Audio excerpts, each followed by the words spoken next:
Your running isn't falling apart because you're unfit. It's because your breathing is completely broken. You lace up, you step outside.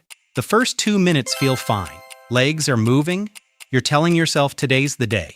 Then around minute 3, your chest locks up, your lungs start screaming, and your brain quietly files for early retirement. You slow down, walk it off, and tell yourself you're just not built for running. But here's the thing, I'd bet 80% of you have never once thought about how you breathe while running. You just run, and wonder why you're always gasping by kilometer 2. Yeah, I saw you walking the last 500 meters and blaming the heat. Because the real problem isn't your fitness. It's that nobody ever taught you how to breathe.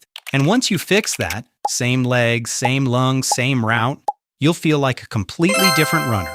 That's exactly what we're doing today. There are 3 things you need to get right when it comes to running and breathing: volume, frequency, and channel. Fix all 3, and running starts feeling like something your body actually knows how to do. So what's actually happening when you gas out?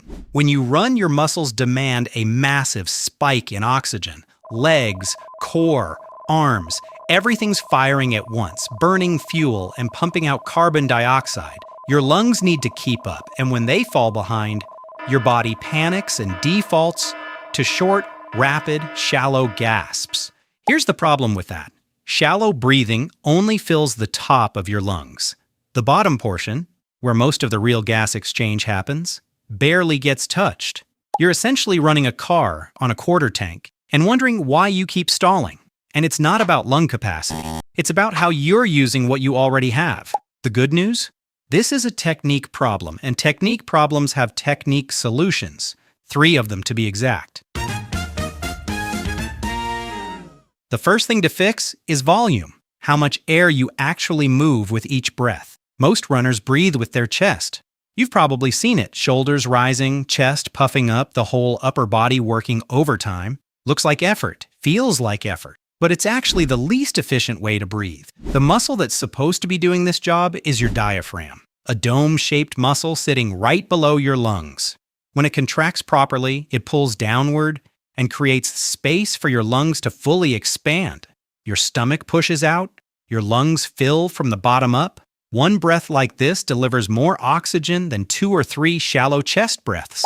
That's diaphragmatic breathing, belly breathing. And most runners have never used it intentionally in their life. Here's how to feel the difference right now. Put one hand flat on your chest.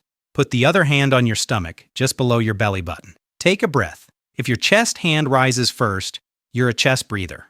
That's most people. Now try this. Breathe in slowly and push your stomach hand outward first. Your chest should barely move. That's your diaphragm doing its job. Practice this for 2 minutes before your next run. Lying down makes it easier to feel. Once it clicks lying down, try it standing. Then try it on an easy jog. It'll feel unnatural for a few sessions. That's normal. You're retraining a pattern your body has been running on autopilot for years. Give it 2 to 3 weeks of easy runs with this focus, and your breathing will be deeper, slower, and dramatically more efficient. Once you're breathing deeper, the next thing to sort out is frequency. Not how fast you breathe, but when. Random breathing while running is like driving with no steering. You get somewhere, but not efficiently. Syncing your breath to your footsteps gives you control, consistency, and this part surprises most people, actually helps prevent injury. There are 2 rhythms worth knowing. The 2-2-2 pattern is where you start. Inhale for 2 steps, exhale for 2 steps. In, out. Simple, steady, easy to count. If you've never thought about breathing rhythm before, this is your on-ramp. It immediately brings structure to something that was previously chaos. The 3-2 pattern is the upgrade. Inhale for 3 steps, exhale for 2. In, out. This gives you a slightly deeper inhale and creates an alternating foot strike on your exhale, meaning you don't always land on the same foot when you breathe out. Why does that matter? The moment of exhale is when your core is at its weakest. If you always exhale on the same foot, you're repeatedly hitting that vulnerability on one side. Over thousands of steps, that asymmetry builds up. The 3-2 pattern distributes that load automatically. Start with 2-2. Once it feels automatic, usually after a few runs, Shift to 3 to 2 and stay there. The practice. Once a week, pick one easy run where your only goal is rhythm. Not pace, not distance, just counting in, out, or in, out. Run slower than usual if you need to.